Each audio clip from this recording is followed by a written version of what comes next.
Welcome back to another installment of Swoop's Standouts. Let's get into it.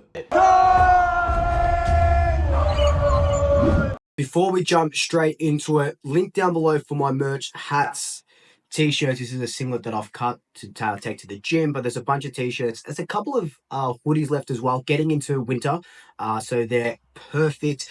I would really appreciate it. It really literally does help the channel out. Link down below. But Swoop Standouts, I actually really like this series, and probably a video won't come as easy as this again. Let's do it.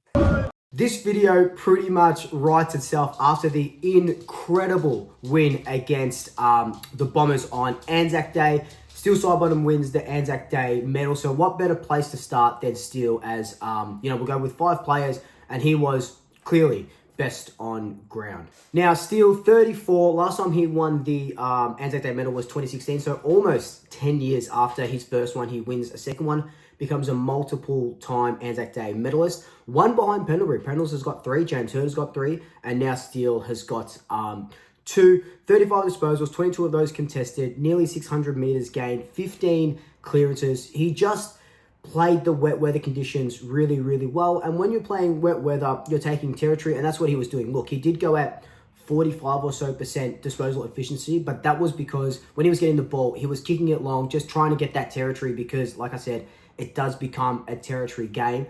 But he was just winding back the clock, right? And, someone in Facebook messages messaged me about making a video to see where he sort of stands in the pantheon of Collingwood greats. I think when it's all said and done, he might be top 5, I would say. Like, you got to think that Steele has played nearly as long as Pendlebury has played. Steele hasn't played a season without Pendlebury, which is just incredible and just insane to think about. And he's gone purely as a midfielder now. He was on the wing, he was doing a bit of tagging, was off the half-back line last year, where he did look cooked for most of it. But he has just reinvigorated himself. And even he said after the game, he said, look, I'll keep playing. I feel good. I'm clearly playing great as well. But there are kids that would want to take that spot. So he needs to keep that performance up, or else someone will take his spot. And I just think he's not only in career best form, he's in all-Australian form. I think he's a huge Brownlow smoky as well. You got to remember that in 2018, one of his career best years, he finished second to Tom Mitchell in the Brownlow. He's having a better year than that. He's having his best year in 10 years. So that's saying something. That's absolutely saying something. And, credit to him. If Pendles is like a fine wine, Steele is like a fine wine as well. Second, Josh Dayos, 36 disposals, 8 score involvements, 761 metres gained. Now, we talked about Josh in the review, where Dan Houston being down back lets him have that offensive run now, because we didn't see that in the last couple of weeks. He has played well, but we haven't seen what he can do, how damaging he can be off that half-back line. Now he's that permanent quarterback, and you can see it, 761 metres gained. He could push a game like this. I know that's probably because of the wet weather conditions taking that territory, but he could push for maybe 800 in another game. If one Daicos doesn't kill you, the other Daicos will. And it's just a privilege, an absolute privilege. And I'll look back on this era with my grandchildren, with my kids maybe, and be like, mate, you guys missed out. Just like when older Collingwood supporters are like, you missed out on the Peter Dayos and Moore and all these guys, and we can say this to our kids, that we are absolutely privileged to watch these two go about it. Josh, I reckon the ANZAC Day medal, it could have gone to a host of players. Josh, just misses out because Steele just had an incredible game. But all these guys just really stood up when we needed them to. And Josh Daicos, like, what more can you say? I remember, so I started this channel in 2019. I reckon it was 2020 where he was out of contract. It was one of those starting years, and I said this was like, he needed to go, because you got to remember that he wasn't a high pick at all. I think he went in his 50s, correct me if I'm wrong in the comments, as a father's son. But there was bits where Buckley was playing him out of position. He didn't look like the player that he is now, and he looked like he might have even been delisted. And he's just turned his career around. He won that goal of the year against Sydney. That might have been 2020 or 2021. And just look at that. Like, he is leading that half back line. And with Dan Houston, the 1-2 of Houston and Josh Daicos just really, really helps us.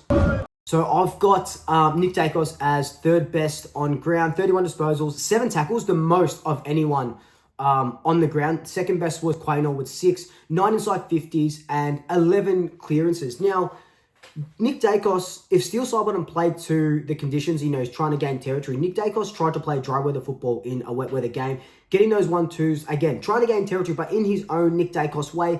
Stand-in skipper, wins the coin toss, kicks the first goal. He gets his first trophy as Collingwood skipper, the youngest Collingwood captain in 57 years. And it's just a pleasure to see him play. I reckon if he even converted maybe one of those 2 goals that he missed, that one where he arches his back from about 45, kicks it, it just floats into the point, he probably would have been up there in the ANZAC Day medal rankings.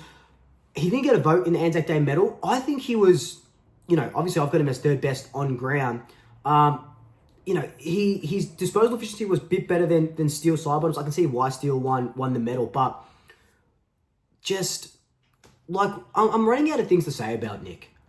It's just crazy. I dare say he's going to feature in every single one of these that I do going forward. But Nick was just the perfect skipper. How long until he's actually captain of the club? How long until Darcy gives him that honour or steps down or something? But Nick did everything right yesterday. Jamie Elliott, fourth best. 11 score involvements, 8 marks, 5 goals won. Jamie loves playing against the Bombers. Absolutely froths playing against the Bombers. He's kicked the most goals in his career against the Bombers.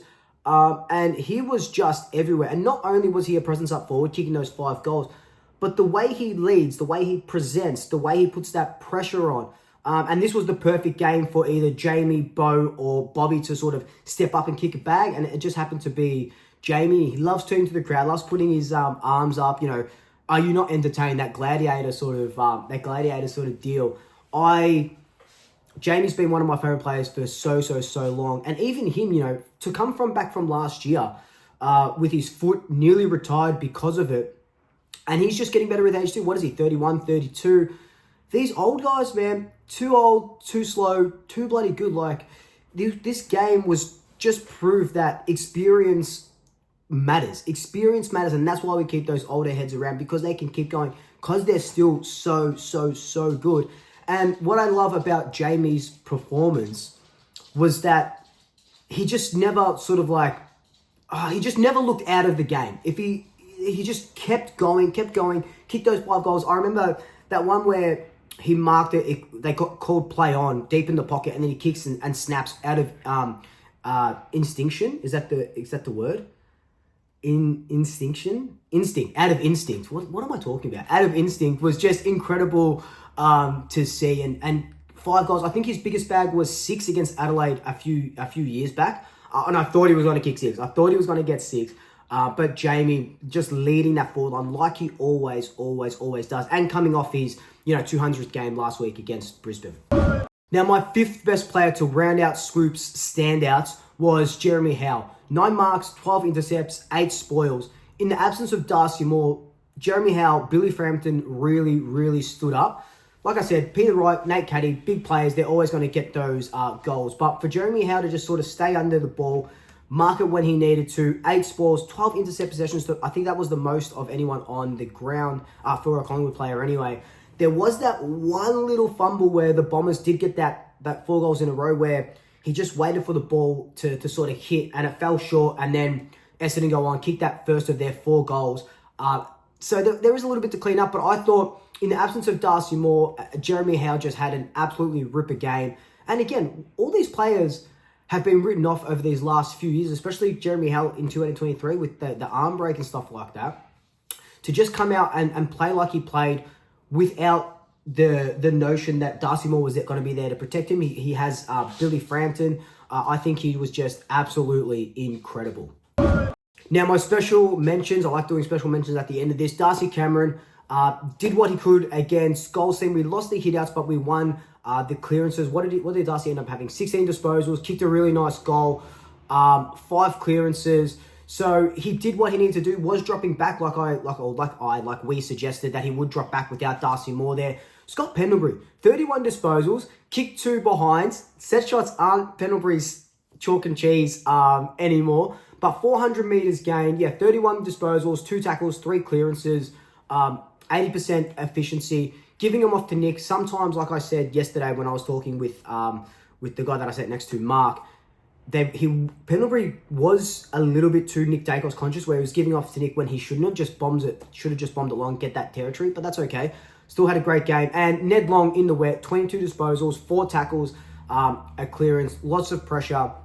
Ned Long is just coming to the start, won't be in that best at all. And he's only 22. We get at least, I'm hoping 10 years of Ned Long to help out Nick Daicos. Nick Daicos doesn't play the games that he's been playing in the last few weeks without Ned Long there. But guys, they are my Swoops standouts for this game. Look, I know who were the standouts, but who was your underdog standout? Who was someone that I didn't mention that should get a good rap, like a Tim Membry, 2 goals? Let me know down below. But until then, like, comment, subscribe, tell your family, tell your friends, tell your pets, buy the merch, double shackers. I'll swoop you later.